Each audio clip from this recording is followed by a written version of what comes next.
I've always dreamed of being the first to set foot on a new world, the first to make a groundbreaking discovery, the first to etch my name in the annals of space exploration. But as I stand here on the frozen surface of Titan, Saturn's largest moon, I realize that being first isn't always a blessing. Sometimes it's a curse. My name is Dr. Elara Chen, and I'm about to tell you why humanity should have never come to Titan. The year is 2169, and Earth has changed. We've spread across the solar system like an unstoppable virus, colonizing Mars, establishing outposts in the upper atmosphere of Venus, and setting up research stations on Jupiter's moons. But the outer planets, Neptune, Uranus, and Saturn, remained largely unexplored, until now. I remember the day they announced the Titan mission. I was in my lab on Mars, analyzing data from the latest core samples when the news came through. A joint mission between the United Earth Space Agency and the Mars Colonial Union to explore Titan. A dream come true. I knew I had to be on that team. That night, I couldn't sleep. The red Martian landscape outside my window seemed to pulse with possibility. I paced my small quarters, my mind racing with thoughts of Titan's methane lakes, its thick atmosphere, its potential for harboring life.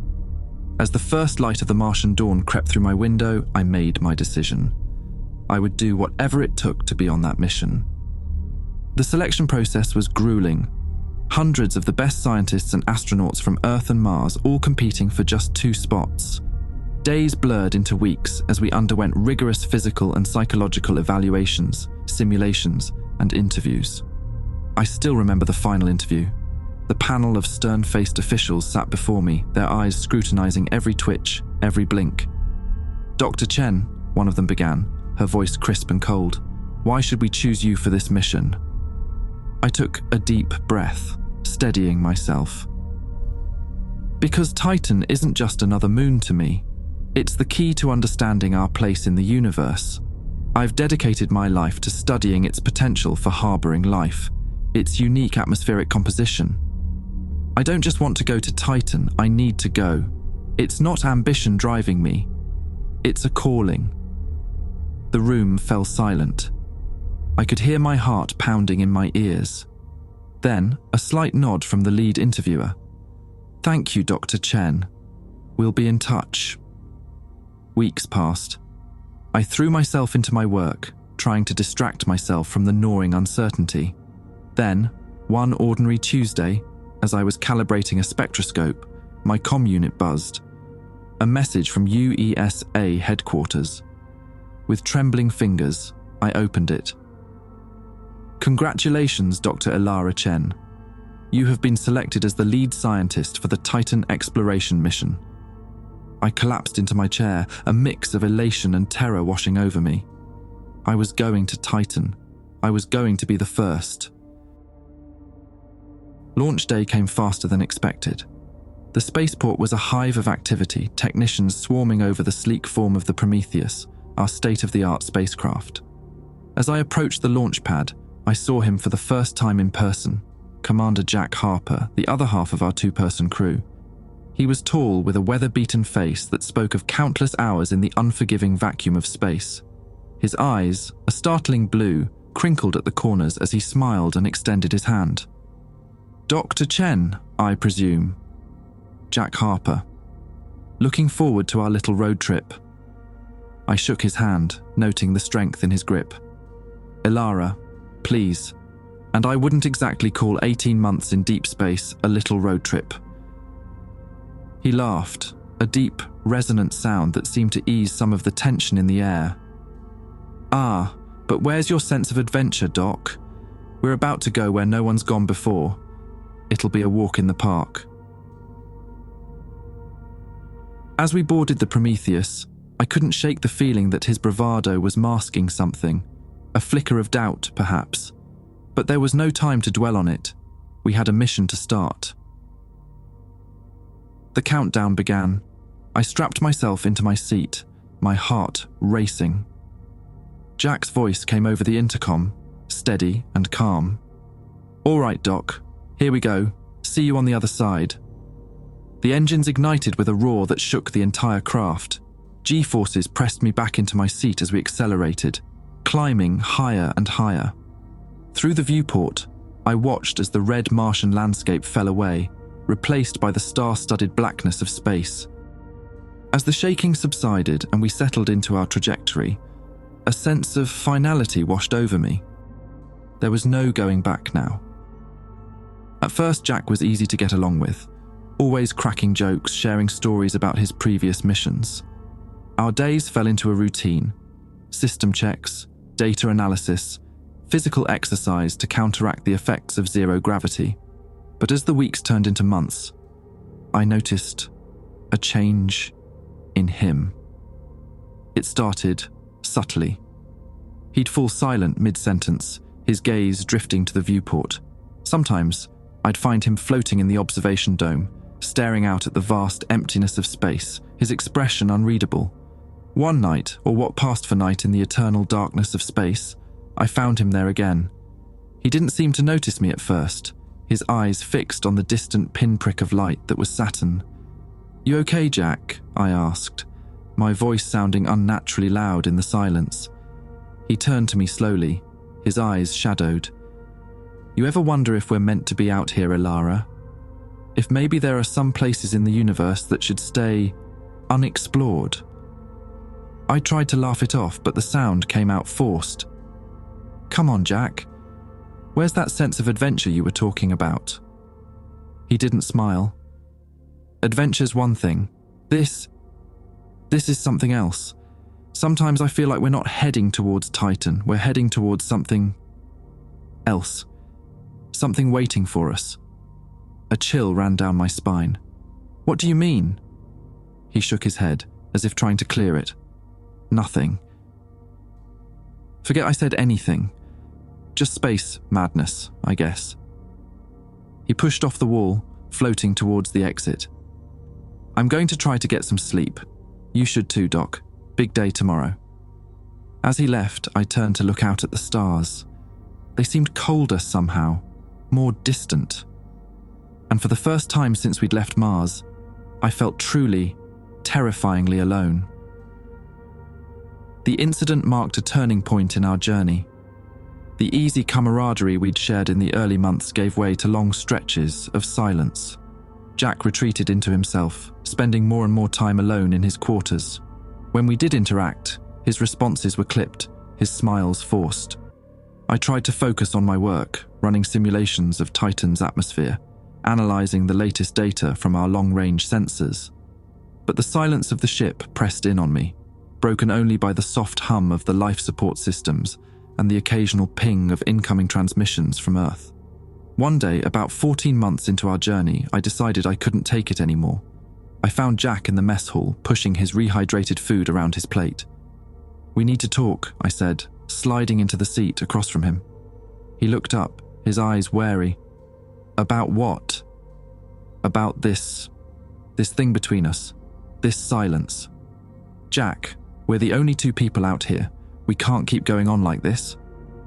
He was quiet for a long moment, and then sighed. "You're right. I'm sorry, Alara, it's just... The further we get from Earth, the more I feel like we're heading into something we're not prepared for. And the dreams... I leaned forward, intrigued despite myself. He nodded, his eyes distant. "Almost every night now, I see Titan, but it's wrong. There are things there, things that shouldn't exist, and they're waiting for us." I wanted to dismiss it as stress, as the psychological strain of deep space travel. But something in his voice, in the haunted look in his eyes, made me pause. "Tell me about the dreams," I said softly, and as he began to speak, describing visions of ancient structures and lurking horrors, I felt a creeping dread settle over me. Because deep down, in a part of myself I'd been trying to ignore, I realized I'd been having the same dreams too. We landed on Titan with a bone-jarring thud, our descent barely controlled through the moon's dense atmosphere. Outside the viewport, a yellow-orange haze clung to the landscape, filtering the weak light of the distant sun. As we touched down, Jack let out a triumphant shout. "We did it, Doc. First humans on Titan." I smiled, but the moment was tinged with unease. There was something wrong about the place. I could feel it in the stillness of the air, the way the orange mist clung to the icy ground. We suited up, our protective gear designed to withstand Titan's extreme cold and toxic atmosphere. I remember standing at the airlock, staring out at the alien landscape, my breath catching in my throat. The surface was a barren mix of water ice and rock, its reddish-brown hue like dried blood. In the distance, the glassy surface of methane lakes shimmered, reflecting Saturn's ghostly rings. Jack went first, his boots crunching on the frozen ground. I followed, my heart pounding in my chest. The air was thick with tension, as if the very ground beneath us was holding its breath. "It's incredible," I whispered, my voice trembling as I took in the view. The vast expanse of Titan stretched before us, unbroken except for distant, jagged ice formations that pierced the horizon. Jack's voice crackled over the radio. "Let's get to work. We've got a lot to do." The days blurred together in a haze of routine. We collected samples, conducted experiments, transmitted data back to Earth. But the unease never left me. Sometimes, while collecting soil samples, I'd feel a faint tremor beneath my feet. When I asked Jack about it, he'd shrug it off, but I could see the tension in his shoulders, the way his hand would unconsciously tighten on his sample collector. One night, after a particularly grueling day, Jack and I sat in the habitat module eating rehydrated meals in silence.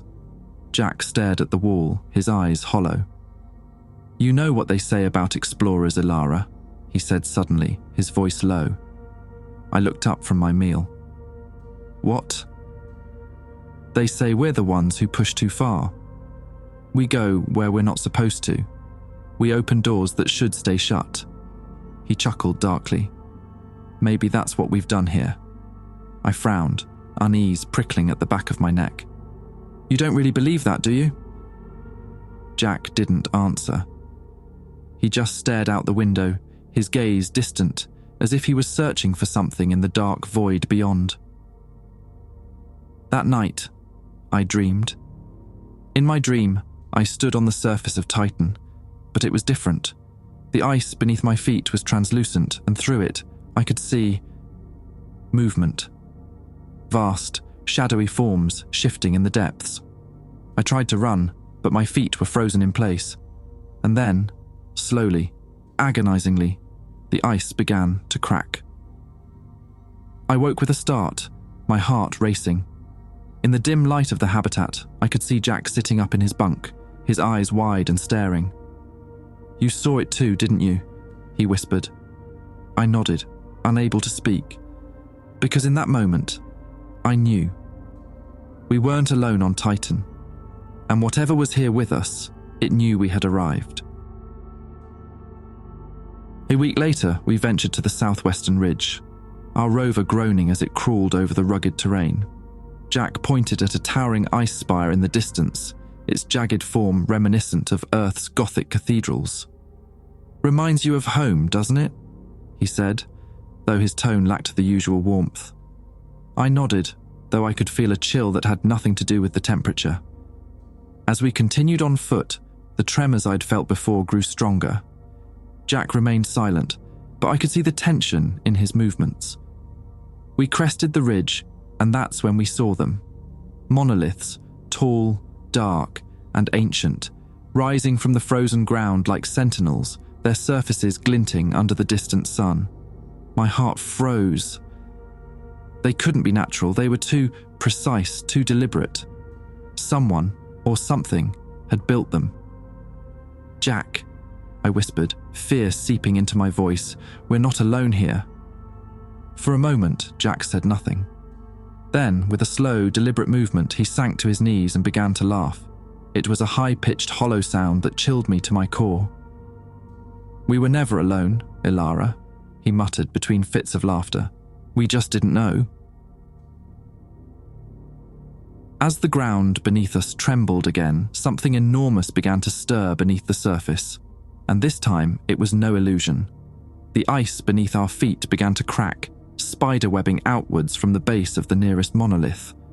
A low, resonant hum filled the air, vibrating through our suits and setting my teeth on edge. "We need to get out of here," I said, grabbing Jack's arm. "Now!" But Jack didn't move. He stayed on his knees, staring at the monoliths with a mixture of terror and recognition. "Don't you see, Ilara?" he whispered. "This is what I've been dreaming about. This is what's been calling to us." The humming grew louder, and the ground began to shake in earnest. In the distance, I saw the methane lakes start to churn, their glassy surfaces disturbed by something rising from the depths. "Jack, please," I begged, pulling at his arm. "We have to go." Finally, he seemed to snap out of his trance. He stumbled to his feet, and together we ran back towards the rover. Behind us, the ice continued to crack and split, the sound like 1,000 gunshots in the thin Titan atmosphere. We reached the rover and I threw myself into the driver's seat, my hands shaking as I started the engine.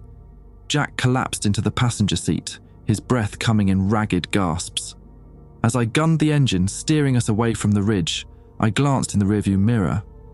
What I saw made my blood run cold. Rising from the fractured ice, towering over the monoliths, was a vast, otherworldly form. It was like nothing I'd ever seen or imagined, a writhing mass of tentacles and eyes, its skin a shifting kaleidoscope of colours that hurt to look at directly. "What is that thing?" I gasped, my voice barely audible over the roar of the rover's engine. Jack's response was almost inaudible. "The Titans of Titan, the true rulers of this world. And we've just woken them up." As we raced back towards our habitat, the sky above us began to darken. Not with clouds, but with more of the creatures, rising from the methane lakes, emerging from crevasses in the ice. Titan, it seemed, was coming alive around us, and we were the intruders. We made it back to the habitat, but we both knew it was only a temporary reprieve. As I sealed the airlock behind us, my hands shaking so badly I could barely operate the controls, Jack slumped against the wall, his face ashen beneath his faceplate. "We need to contact Earth," I said, already moving towards the communication array. "We need to warn them." "It won't matter," Jack interrupted, his voice hollow. "Don't you see, Ilara? This is why we're here. This is what they wanted all along." I froze, turning to face him slowly. "What are you talking about?" He laughed, a broken sound that held no humour. "The dreams, the visions, they weren't warnings, Ilara. They were instructions." Jack's words hung in the air, heavy with implication. I stared at him, my mind reeling, trying to process what he was saying. "Instructions?" I repeated, my voice barely above a whisper. "What do you mean, instructions?" He looked at me, his eyes haunted. "Think about it, Ilara. The dreams, the visions, they were too specific, too consistent. They weren't just random firing of neurons in deep space. They were messages." I shook my head, denial rising like bile in my throat. "Number, that's impossible. We're scientists, Jack. We don't believe in..." "In what?" he interrupted, his voice sharp. "In things beyond our understanding, in forces we can't explain. Look outside, Ilara. Tell me what you see out there can be explained by our science."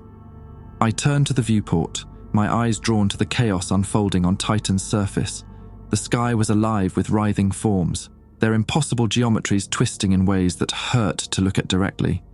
The ground heaved and buckled, methane geysers erupting in towering plumes that ignited in the atmosphere, casting an eerie, flickering light over the landscape. "This isn't possible," I whispered, more to myself than to Jack. "And yet, it's happening," he replied, his voice flat. "We were sent here to wake them up, Ilara. We're not explorers. We're harbingers." I turned back to him, anger flaring. "That's insane. Who would send us here for that? Why?" Jack's laugh was bitter. "Who knows? Maybe some shadowy government agency that's known about this all along. Maybe some cult that's been waiting for this moment for centuries. Does it matter? We're here. We did what we were supposed to do. And now? His voice trailed off, and I saw his gaze drift to the airlock. A chill ran down my spine as I realized what he was thinking. No, I said firmly, moving to block his path. We're not giving up. We're going to figure this out, and we're going to stop it. Jack's eyes met mine, and for a moment, I saw a flicker of the man I'd known during our journey. Then it was gone, replaced by a resigned weariness. Stop it, he echoed. Ilara, we're ants trying to stop a tsunami. This is beyond us, beyond humanity. The best we can do now is... He didn't finish the sentence, but he didn't need to. I could see it in his eyes. The best we could do in his mind was die. Die before whatever was happening outside reached us. I took a deep breath, steeling myself. No, I repeated, my voice stronger now. I didn't come all this way to give up. We're scientists, damn it. We observe, we analyze, we understand. That's what we're going to do now. Jack stared at me for a long moment, then nodded slowly. All right, he said, his voice barely audible. What's your plan? I turned to our equipment, my mind racing. First, we gather data, all of it. Every sensor, every reading, every scrap of information we can get. Then we analyze. We figure out what's happening, how it's happening. And then, Jack prompted. I met his gaze, determination burning in my chest. And then we find a way to stop it. We pored over data readouts, analysed atmospheric compositions, studied seismic readings. On the surface, it all seemed like chaos, wild fluctuations in temperature, impossible atmospheric pressures, gravitational anomalies that defied everything we knew about physics. But as we dug deeper, patterns began to emerge. Look at this, I said, pointing to a series of readouts. These energy signatures, they're not random. There's a pattern here. A rhythm. Jack leaned in, his brow furrowed. It's almost like a heartbeat, he murmured. I nodded, excitement cutting through my fear. Exactly. And look here. I pulled up another set of data. These gravitational fluctuations, they're synchronized with the energy pulses. So, what does it mean? Jack asked, his voice tinged with a mix of curiosity and dread. I took a deep breath, my mind racing to connect the dots. I think what we're seeing isn't chaos. It's a system, a massive, complex system that's just waking up. Jack's eyes widened. The Titans, he whispered. I nodded slowly. They're not separate entities. They're part of something bigger, something that encompasses this entire moon. Maybe Titan itself is alive. The implications of that statement hung in the air between us, too vast and terrifying to fully comprehend. But if that's true, Jack said slowly, then how do we stop it? How do you kill a planet? I shook my head. We don't. We can't. But maybe we can communicate with it. Jack stared at me like I'd lost my mind. Communicate? With that? He gestured towards the viewport, where the sky was still alive with writhing, impossible forms. Think about it, I pressed on. If this is a system, then there must be a way to interact with it, a way to input information to... I trailed off, a new thought striking me. The monoliths, I breathed. What about them? They're not just structures, I said, excitement building in my voice. They're terminals. Interfaces. That's why they affected us so strongly when we approached them. They were trying to connect with us. Jack's expression was a mix of awe and terror. So what do we do? Go back out there and... What? Try to talk to them? I nodded, determination setting in. Exactly, but first we need to figure out how to speak their language. The next few days were a blur of feverish activity. We barely slept, subsisting on stims and protein bars as we worked to decipher the patterns we'd discovered. Outside, Titan continued its terrifying metamorphosis, but we forced ourselves to focus on the data, on the rhythms and pulses that seemed to underlie the chaos. "It's like music," Jack murmured on the third day, his eyes bloodshot from lack of sleep. "These patterns, these rhythms, it's a symphony on a cosmic scale." I nodded, too exhausted to speak. We'd been working on translating the energy signatures into audible frequencies, and the result was haunting. Ethereal tones that seemed to resonate on a cellular level, making the very air around us vibrate with potential. "But what's it saying?" I asked, frustration creeping into my voice. "We can hear it, but we can't understand it." Jack was quiet for a long moment, his gaze distant. Then slowly, he turned to me. "Maybe we're thinking about this wrong," he said softly. "Maybe it's not about understanding. Maybe it's about feeling." I frowned. "What do you mean?" He gestured to the readouts. "Look at these patterns. They're not just data. They're emotions. Vast, alien emotions, but emotions nonetheless. This rising pattern here, it feels like awakening. And this one, it's like curiosity." I stared at him, then back at the data, and suddenly I saw it too. The patterns weren't just rhythms or pulses. They were expressions of something vast and ancient, stirring after aeons of slumber. "Oh my God," I whispered. "We're not just witnessing the awakening of Titan. We're feeling it."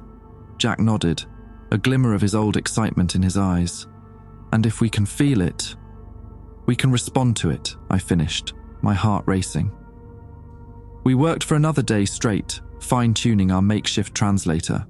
It wasn't really translating in the traditional sense. Instead, it was a device that could take our brainwaves, our emotions, and convert them into the same kind of energy patterns we'd observed from Titan. "Are you sure about this?" Jack asked as we suited up, preparing to venture out to the monoliths again. I met his gaze, seeing my own mix of terror and determination reflected there. "No," I admitted, "but it's our only chance." The journey to the monoliths was surreal. The landscape of Titan had changed dramatically, the once frozen surface now a roiling sea of liquid methane and heaving ice. The sky was alive with the writhing forms of the Titans, their impossible geometries seeming to bend the very fabric of reality around them. As we approached the nearest monolith, I felt a familiar pressure building in my head. But this time, instead of fighting it, I embraced it. I activated our makeshift translator and opened my mind. The world exploded into sensation. Colors. I had no names for, sounds that resonated in my bones, emotions so vast and alien they threatened to overwhelm me. I gasped, staggering under the onslaught. "Ilara!" Jack's voice seemed to come from very far away. "Are you okay?" I couldn't respond. I was lost in the torrent of sensation, of alien thoughts and cosmic emotions. And then, slowly, I began to make sense of it. Curiosity. That was the overwhelming feeling. Curiosity about us, about why we were here, about what we wanted.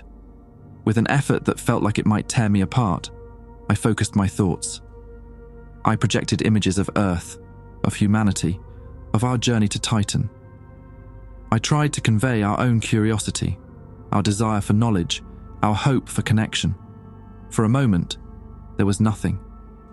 Then, like a tidal wave, came the response. Understanding, recognition, and something else. Something that felt like amusement. The pressure in my head increased, and I fell to my knees, dimly aware of Jack kneeling beside me, his hand on my shoulder. The world swam around me, reality seeming to bend and warp. And then, as suddenly as it had begun, it was over. I gasped, ripping off my helmet and gulping in the toxic Titan air. It should have killed me instantly, but somehow I knew it wouldn't. I turned to Jack, seeing the same realization dawning in his eyes. "We did it," I whispered, my voice sounding strange in the methane-rich atmosphere. We communicated. Jack nodded slowly, his eyes wide with wonder. But what did we say? What did they say back? I laughed, the sound bubbling up from some deep primal place inside me. They said, "Welcome." They said, "It's about time we showed up." Around us, Titan continued to change. But now I understood. It wasn't chaos. It wasn't destruction. It was transformation. And we, humanity, were part of it. As we stood there, breathing the impossible air of an awakened world, I realized that our journey hadn't ended. It had only just begun. Years have passed since that fateful day on Titan. Earth received our transmissions, our warnings, our pleas for understanding. For a while there was panic, fear of the unknown that had awakened in the outer reaches of our solar system. But fear gave way to curiosity, and curiosity to a new age of exploration. Titan is no longer a frozen, distant moon. It's a living world, teeming with forms of life we're only beginning to understand. The Titans, those vast, impossible beings we first encountered, are not our enemies. They're not even separate from us anymore. We've learned to communicate, to coexist, to merge our consciousness with the living essence of Titan itself. Humanity has changed, evolved in ways we never could have imagined. We're no longer bound by the limitations of our fragile earthly forms. Jack and I, we're still here, in a sense. Our bodies are long gone, but our consciousness lives on, merged with the vast, cosmic awareness of Titan. We've become part of something greater, something that spans not just our solar system, but reaches out to the stars beyond. As I look back on that terrifying, exhilarating moment when we first made contact, I realized that my initial dream came true, but not in the way I expected. I wanted to be the first to discover, to understand, to connect. And in a way, I was. We were. But being first wasn't a curse, as I once feared. It was a gift that opened up the universe to humanity in ways we never could have imagined. The Titans of Titan weren't our doom. They were our destiny. And as our merged consciousness reaches out to the stars, I know that our greatest adventures are still to come. Because out there, in the vast, uncharted depths of space, other Titans are waiting. Other worlds are dreaming, and we'll be there to wake them up, to join the cosmic dance that's been waiting for us since the beginning of time. This is Dr. Ilara Chen, signing off from Titan. The next chapter of human history is about to begin, and it's going to be beautiful.